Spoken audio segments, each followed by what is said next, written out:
Alright lads, Acido and Acidics here, and today is Thursday and we have a first of our tutorial series for you today. In today's tutorial, Acidics is going to be showing you how to do the background from his recent speed art. The link will be in the description, and I'm going to hand him over to you now. Alright, Acidics here, and what you're looking at is the results of my latest speed art I did for our new tutorial series, Tutorial Thursday. I'll be showing you how to recreate this from scratch. First thing I'm going to do is open up Cinema 4D, just go to the render tab up top and click effect. First thing I'm going to do is add ambient occlusion and go to output, and you can change the width and height to whatever your desktop is, but for now just put it as 1280 by 720 because that's easy to work with. Right, what you want to do now is you want to put go to this tab here and open a floor. You just leave that there for now. Then you want to go to this tab here with the cube and pick a plane. You can pretty much put this to whatever size you want, it doesn't really make a difference. Then what you want to do is you go to MoGraph and go down to Cloner, and you want to drag. You want to make the plane a child of the cloner, so it's pretty easy to do. Just drag it into Cloner. Then you can rename this to whatever you want, but I'm going to rename it to Lightbox, like that. What you want to do then is you want to go down to Object and Mode, where it says Linear. There, click that tab, and then click Grid Array. Now, actually, that's actually a bit big. Just make that a little smaller. Right. Then what you want to do is the count down here, where it says 333. You want to do the first one to 4, second one to 0, and the third one to 4 as well. And if you click these little these yellow dots here and just pull them out, that should pull them out like that, and that one as well. Right, that's actually a bit big as well. If you just click this one here, the scale, you can make it as big or small as you want. That's about fine there. Right, next one to do is you want to double click here to make a material. You'll double click that and uncheck color and uncheck specular. Just check luminance then and put brightness to 250%, and then drop it onto the lightbox tab. That is pretty much going to be the shine on the balls and the text. For now you can just move that up there, it doesn't really matter where it is for now. We're going to be editing again later anyway. Next what I want to do is just put a nice colour on the floor. Again, uncheck specular and put the colour to black. I'm going to put a little bit of reflection on that. You don't want it to reflect too much, so put the brightness to about let's say 20%, and put Fresnel on it. Just drag it onto the floor there. Alright, next what you want to do is you want to open up a sphere and then just drag it up onto the x-axis like that.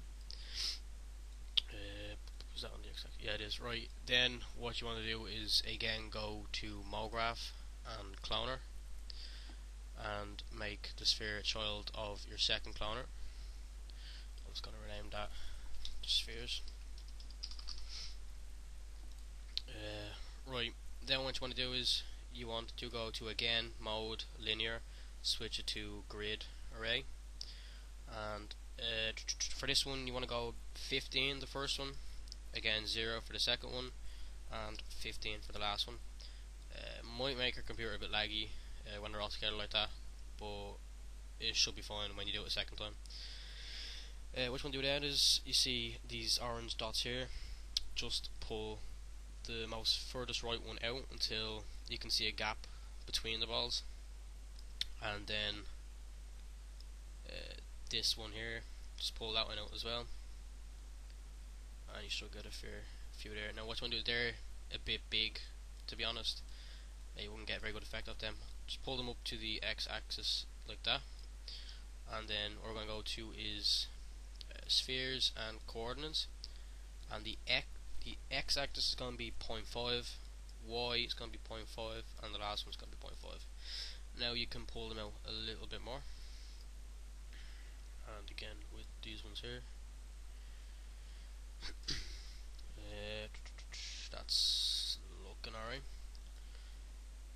Right, next what you want to do is, as just one sec, just go in this here, make sure this looks alright.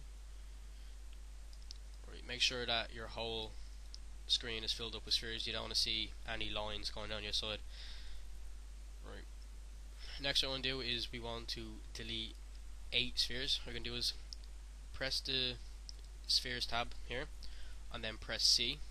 This will open up the spheres as into individual spheres, as you see, like that.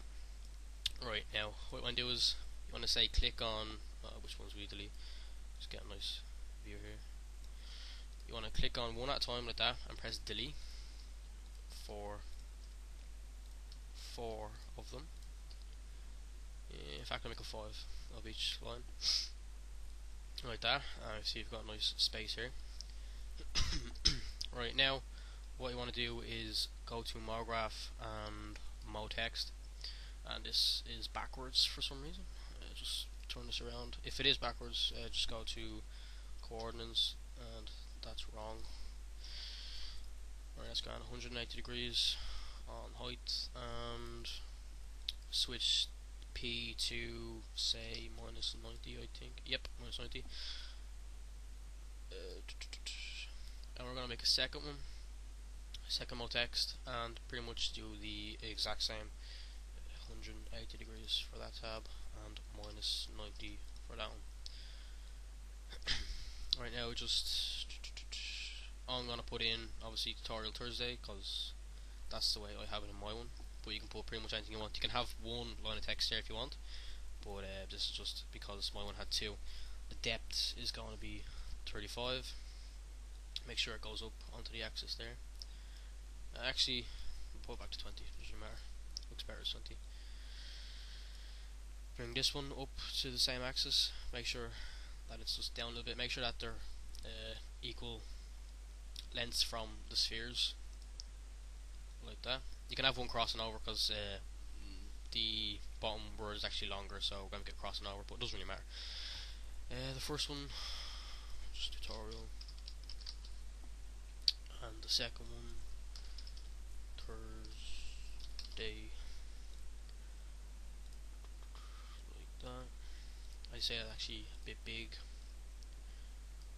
but we'll make it a bit smaller when we put the font in. I'm actually going to put caps on this because it gives a nice reflection to the text, which is pretty much what we want for this. It's all shiny, so I'll put go to caps and go to fill caps on both of them and switch the radius to both of them to 3 centimeters. Gives a nice effect. Go back to object on the first one, and you can obviously pick whichever font you want. I'm going to use BBAS font because it looks very professional on both of them.